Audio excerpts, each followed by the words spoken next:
Alright guys, TacticalRab back again today. Hope you're doing well and enjoying your day so far. And with Scump revealing not too long ago that he's got at least one more year in him competing in the Call of Duty League for now, questions have been asked as to what Scump is going to do after he retires from competing. Is it possible he goes into a coaching role? He has vehemently denied that possibility, but says that a co-owner could be on the table. Meanwhile, Scump and Shotzzy throwing a few daggers the way of Methodz. Very much enjoyed your thoughts in the comment section below. Hit the like button if you enjoy. Subscribe if you are new as always. I'd greatly appreciate it. It really helps out the channel.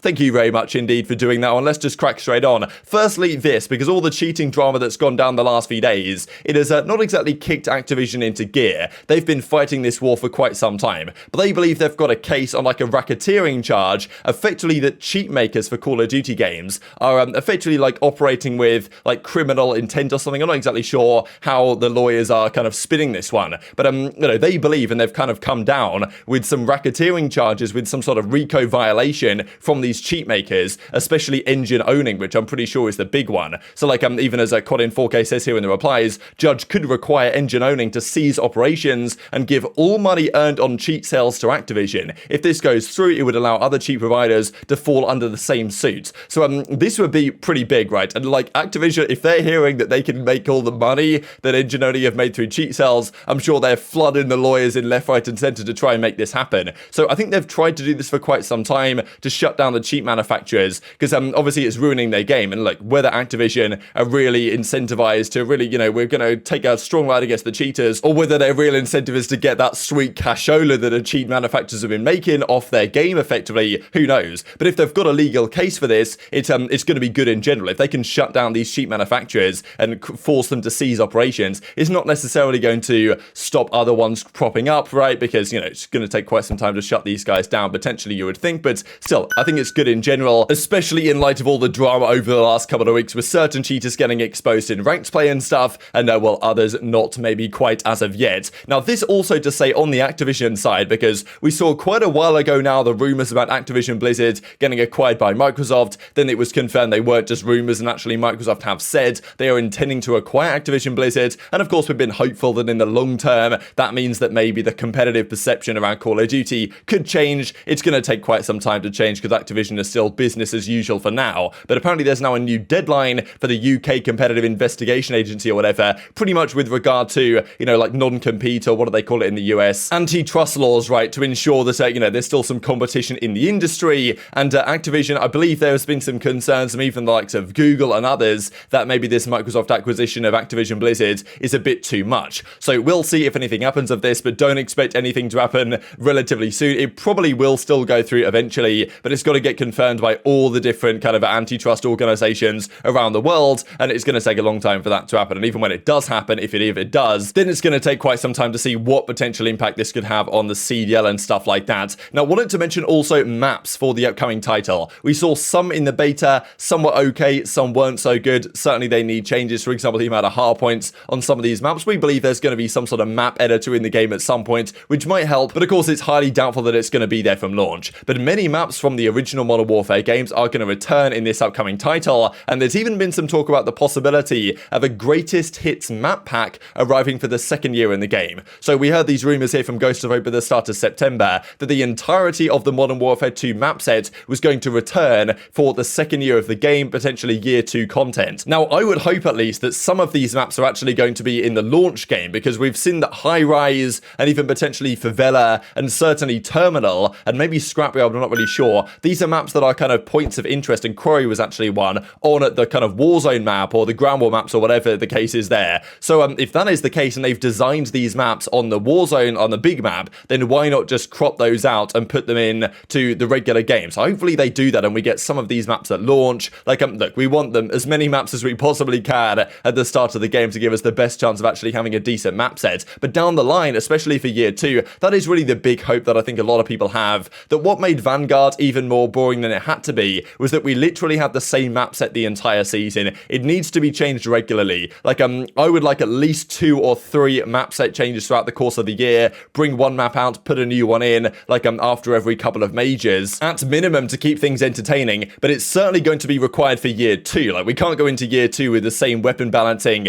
and the same map set we had before. Really, we need to completely overhaul the map set for year 2. Maybe just choose 1 or 2 of the best and then bring in entirely new maps. And we may may be helped by this greatest hits map pack that's going to bring in all the Modern Warfare 2 maps of 2009, plus a load of other classic maps from Infinity Ward, Treyarch, and Sledgehammer's games. So hopefully we get the classic Treyarch maps, the type of maps that Call of Duty Mobile has, the firing ranges, the raids, the standoffs, like all the classics, put them into this map pack for Modern Warfare 2, like make it happen, and that'd be fantastic, right? Then we can play on these maps. So this has given me some good optimism that for year 2 we're going to be able to employ a lot of good maps into the rotation and make the game feel like a new game to some degree, because the maps obviously make a Call of Duty, at least in my opinion. Definitely tweet your thoughts in the comment section below on that one though, because I know that I talked an awful lot before Vanguard came out about the fact that there was going to be 16 maps in the game, and there was all this optimism about, wow, okay, if there's 16 maps, we've got to have at least 4 or 5 good ones for competitive. Turned out we kind of had, what, 1 good map maybe for competitive last year in Tuscan, and outside of that it was all pretty lackluster. So I'm not really going to gas up the maps in Modern Warfare 2 again like I did last year unsuccessfully, but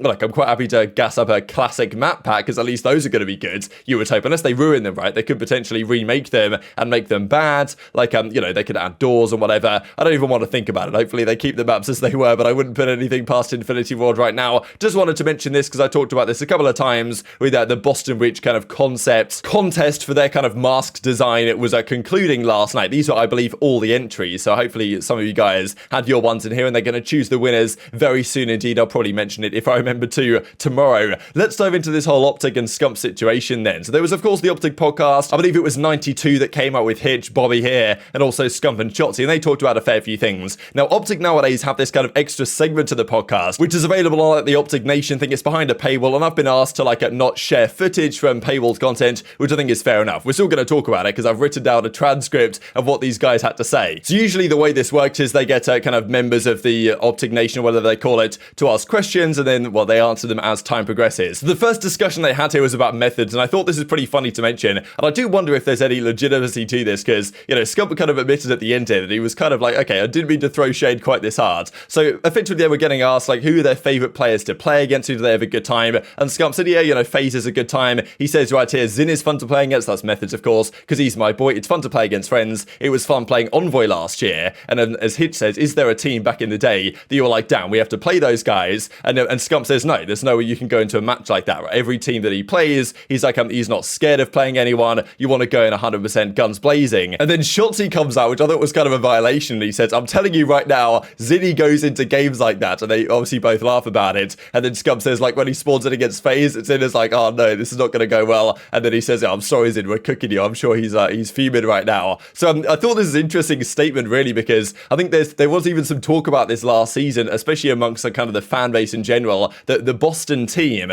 when they played at the start of the season, anyone that wasn't the real top dogs, they would usually win or be very competitive. You guys can see here, especially, let's say, Major 2, like they could play Florida, Paris, Seattle, you know, Minnesota, Toronto, Florida, whoever really, and they'd beat all of them. But every single time they played one of the top teams, either FaZe or London or OpTic as they were at the start of the season, they would almost certainly get beaten, right? I mean, look, they lost to OpTic here, they lost to FaZe twice, lost to FaZe another time here. I mean, they pretty much got smoked by FaZe. I mean, these few series we can see from FaZe on screen, like, what is it, a 12-1 in FaZe's favour, and it did feel like, in fairness at times, that, you know, not necessarily just Methodz play, but the team in general wasn't quite as good against FaZe as it was at the others, and it did feel like they kind of, I don't know if they gave FaZe too much respect, but if you guys remember any of these series, Boston versus FaZe last year, it felt like a foregone conclusion. Like, before the series began, it felt like Boston had almost given up already because they knew they were playing FaZe, which obviously isn't the mindset, and Scump says, for, well, that shouldn't be the mindset, but he's eventually saying that Zinny gets nervous against the big teams. Is there any truth to that? Who knows? And of course, they're joking around here to some degree, but, you know, I thought Shotzzy's statement here was kind of funny. Now, the other part of this that I thought was definitely worthy of note a few minutes later, one of the other questions comes through, and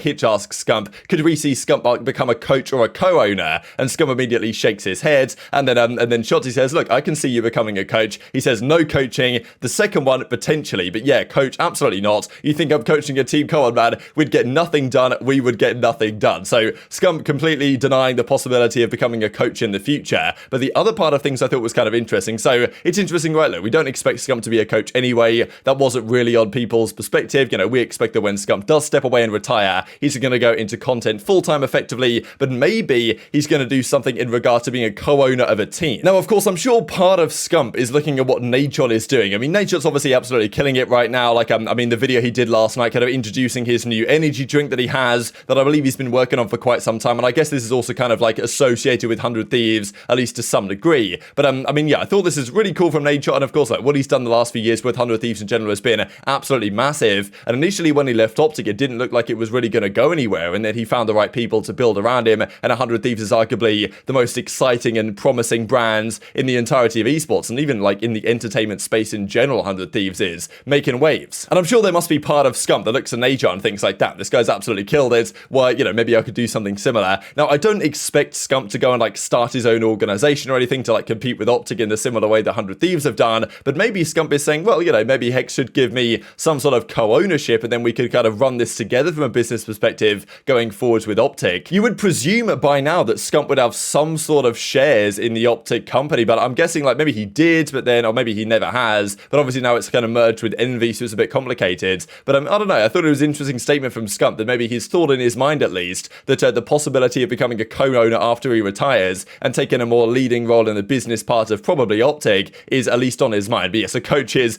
absolutely out of the question, it seems. So very much intrigued to your thoughts on all this stuff in the comment section. Are they, well, is Shotzzy right to kind of throw some shade at Ziddy, or you know, or do we believe that Scump in the future will become a coach regardless? It seems incredibly unlikely to me. And I guess along with 100 Thieves, the other organization that's kind of killing things from a content and entertainment perspective, of course, I suppose has got to be FaZe. I thought this is a cool thread here from COD Stats, which I'm guessing used to be Brian's Stats until just yesterday. But so yeah, the UMG Nashville team with Dougson and Tomatin, he's back again here for Columbus. This is the team there. So many different iterations of the FaZe roster, some absolutely legendary ones. And then of course going into Advanced Warfare and beyond, this classic FaZe team for several years. Then the playoffs team that won the Stage 1 playoffs 2018. And then of course since then the newer iterations, since the CDL era, which of course you'd expect a couple of these guys to be on FaZe for quite a long time to come. But very much intrigued to your thoughts in the comment section below. Hope you guys enjoyed the video. If you did enjoy it, hit the like button, tells the YouTube gods it's a good video, and I was like you should see it as well, and hope grow the competitive Call of Duty community. Thank you for watching as always, take care, and I'll see you next time. Or like imagine we just saw like Ye on C9 or something.